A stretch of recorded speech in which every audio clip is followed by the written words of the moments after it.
Olá, meus amigos e minhas amigas. No vídeo de hoje temos uma grande variedade de assuntos que afetam a geopolítica mundial. Iniciamos falando sobre o crescimento das tensões e o desdobramento para o conflito na Ucrânia. O tema é sobre o fornecimento dos sistemas de mísseis Ataque-MS pelos Estados Unidos para Kiev, uma situação que pode alterar os projetos russos para a guerra, complicando ainda mais qualquer tipo de previsibilidade sobre o conflito. Primeiro é importante entender o que são os ataques MS. Esses são mísseis montados em caminhões capazes de atingir alvos de até 300 km de distância com a nova versão que os Estados Unidos estão preparando para entregar. Eles voam à velocidade de Mach 3, que é consideravelmente mais rápido que os mísseis de cruzeiro atualmente no arsenal da Ucrânia, fornecidos por países como Reino Unido e França. A importância desse fornecimento não está limitada ao aumento da capacidade militar da Ucrânia, mas também ao sinal político que os Estados Unidos enviam em seu compromisso de apoiar Kiev contra as pressões russas. O presidente ucraniano Volodymyr Zelensky já expressou sua gratidão por esse apoio, destacando a importância estratégica dos mísseis para a defesa de seu país. No entanto, a situação provocou uma reação da Rússia que pode ampliar seus projetos na Ucrânia. Ao menos é o que fica subentendido a partir das manifestações do Kremlin sobre o assunto. Nessa linha, a Rússia respondeu com uma reafirmação de sua política de segurança, onde destaca a necessidade de uma zona tampão. Essa zona seria uma maneira de garantir que territórios russos, incluindo aí as 4 regiões que Moscou anexou, fiquem fora do alcance dos ataques ucranianos. O Kremlin e o ministro das Relações Exteriores, Sergei Lavrov, têm indicado que a resposta russa às entregas de armas de longo alcance do Ocidente incluirá esforços para empurrar as forças ucranianas ainda mais para longe de suas fronteiras. Percebam que se a lógica russa de zona tampão for realmente verdadeira, quanto maior o alcance dos mísseis ucranianos, maior seria o território ucraniano que seria pleiteado, seja a partir da guerra de anexação, seja a partir das negociações de paz. Enquanto discutimos sobre o futuro, hoje a guerra está em franco andamento. O conflito continua a se intensificar com ações estratégicas que ambos os lados estão adotando para pressionar um ao outro. Vamos analisar 2 eventos recentes que ilustram a complexidade dessa situação. Primeiro temos o ataque de drones ucranianos a 2 depósitos de petróleo da Rosneft, na região de Smolensk, na Rússia. Esses drones foram enviados pelo Serviço de Segurança SBU da Ucrânia e causaram incêndios, levando à evacuação do pessoal. Segundo fontes da inteligência ucraniana, esses depósitos contêm 26 mil metros cúbicos de combustível e foram marcados como alvos legítimos, já que forneceriam combustível para as operações militares russas na Ucrânia.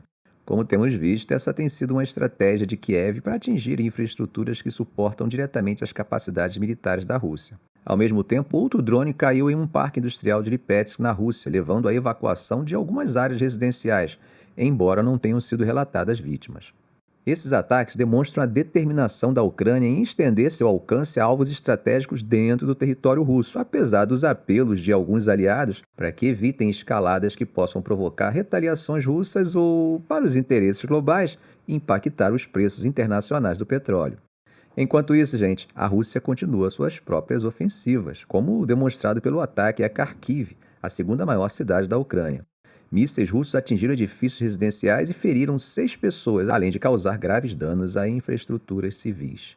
Esses ataques, de acordo com a mídia estatal russa, visavam quartéis onde estariam estacionados militares ucranianos.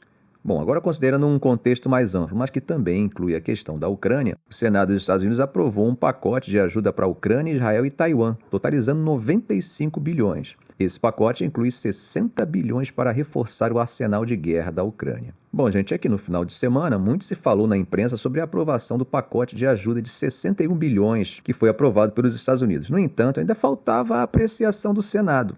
E finalmente aconteceu.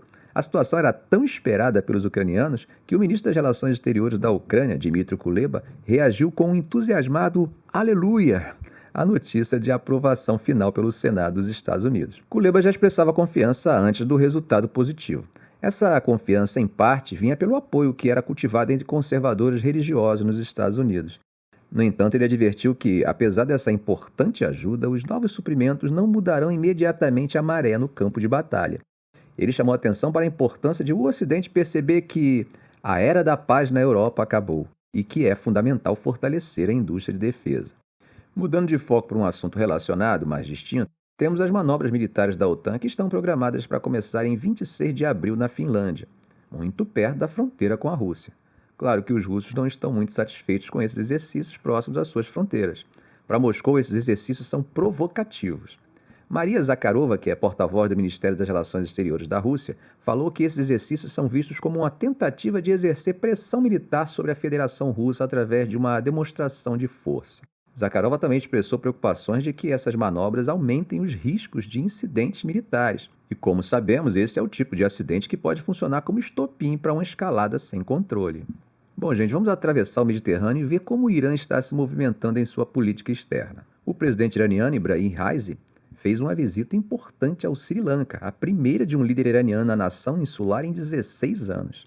Durante essa visita, que é apenas a segunda desde 2008, quando o então presidente Mohammad Ahmadinejad visitou o país, foram programados para serem assinados 5 memorandos de entendimento. Só isso já aponta para um reforço nos laços bilaterais. Um dos principais destaques da visita de Raisi foi a inauguração de um projeto de hidrelétrica de 514 milhões de dólares. O Irã concordou em construir esse projeto em 2010 e liberou inicialmente 50 milhões de dólares. No entanto, as sanções impostas pelos Estados Unidos ao país no mesmo ano dificultaram a transferência de mais fundos, forçando o Sri Lanka a financiar o restante do projeto. Além das dificuldades financeiras, o projeto enfrentou atraso devido à pandemia do Covid-19, preocupações ambientais e protestos locais. Raisi expressou um forte compromisso com o desenvolvimento de projetos na ilha do Oceano Índico, prometendo apoio em serviços técnicos e de engenharia. Veja só o que Raisi diz. Estamos totalmente prontos para expandir ainda mais as relações bilaterais com todos os países asiáticos, nossos países vizinhos e estados soberanos e independentes. Isso, é claro, reflete uma abordagem estratégica do Irã para fortalecer suas relações não apenas com o Sri Lanka, mas também com outras nações asiáticas. O projeto hidrelétrico promete adicionar 120 megawatts à rede nacional do Sri Lanka, além de fornecer água para 6 mil hectares de terras agrícolas e água potável para milhares de famílias em 3 distritos. Do lado do Sri Lanka, o presidente Ranil Wickremesinghe falou da importância de fortalecer as conexões comuns entre os países do Sul. Bom, gente, mudando um pouco de assunto, parece que Elon Musk não quer sair da pauta da imprensa, e isso tem se manifestado em assuntos geopolíticos também. Já discutimos sua participação na Ucrânia com o envio de antenas da Starlink para o país, mas também com a negação em determinado momento de fornecer sinal para um ataque ucraniano à frota russa no Mar Negro. Dessa vez, o bilionário sul-africano faz uma queda de braço com um dos membros da AUKUS, a Austrália. O caso polêmico envolve Elon Musk e sua plataforma de mídia social X, que anteriormente era conhecido como Twitter. Bom, gente, um senador australiano, Jack Lambie, disse estar preocupado com a decisão de Elon Musk de manter no ar imagens de um bispo assírio sendo esfaqueado durante um serviço em Sydney, apesar de uma ordem regulatória australiana para removê-las. A polícia australiana teme que manter esse tipo de conteúdo violento disponível poderia encorajar pessoas a se juntar a grupos de T***, ou até mesmo realizar atos desse tipo. Essa questão chegou ao Tribunal Federal Australiano, que inicialmente ordenou que a plataforma retirasse temporariamente o vídeo enquanto o caso continua sendo julgado. Mas a situação escalou realmente quando Musk, em resposta a um usuário que defendia a prisão de Lambie por censurar a liberdade de expressão, concordou, chamando-a de inimiga do povo australiano. Ele também ampliou seus ataques à Austrália, endossando postagens que criticavam políticas australianas como o esquema de recompra e registro de armas instituído após o pior tiroteio em massa do país em 1996. A ministra do Interior da Austrália, Clary O'Neil, criticou as empresas de mídia social por alimentarem divisão civil e inquietação social, acusando Musk de megalomania por lutar na justiça pelo direito de mostrar conteúdo supostamente T** em sua plataforma. O escritório de Musk afirmou que a plataforma cumpriu a ordem temporária ao bloquear o vídeo para os australianos, mas que apelaria da decisão. No entanto, relatos indicam que o vídeo continuava visível na Austrália. No tribunal, enquanto se discutia se a ordem deveria ser tornada permanente, a equipe legal da comissão, eSafety, alegou que o X parecia não ter cumprido completamente com a ordem temporária, mas que as consequências dessa possível não conformidade seriam discutidas futuramente. A defesa da X argumentou que a ordem de remoção global envolvia uma jurisdição exorbitante. Vamos acompanhar os desdobramentos e, a meu ver, isso terá desdobramentos em outros países do mundo onde Musk explora sua rede social. Gente, parece que haverá um encontro entre as duas maiores economias do mundo, que, por sinal, convivem com grande rivalidade. Esse encontro vai se dar pela visita do secretário de Estado dos Estados Unidos, Antony Blinken, a Xangai e Beijing, que, ao meu ver, vai expor os desafios e as oportunidades nas relações entre Estados Unidos e China. Essa visita ocorre em um momento em que as relações entre as duas potências globais estão aparentemente mais estáveis, mas ainda cercadas por uma série de questões complexas e não resolvidas. Blinken iniciou sua agenda encontrando-se com líderes empresariais em Xangai, antes de seguir para Beijing para conversas programadas com seu homólogo, o ministro das Relações Exteriores, Wang Yi, e provavelmente com o presidente Xi Jinping.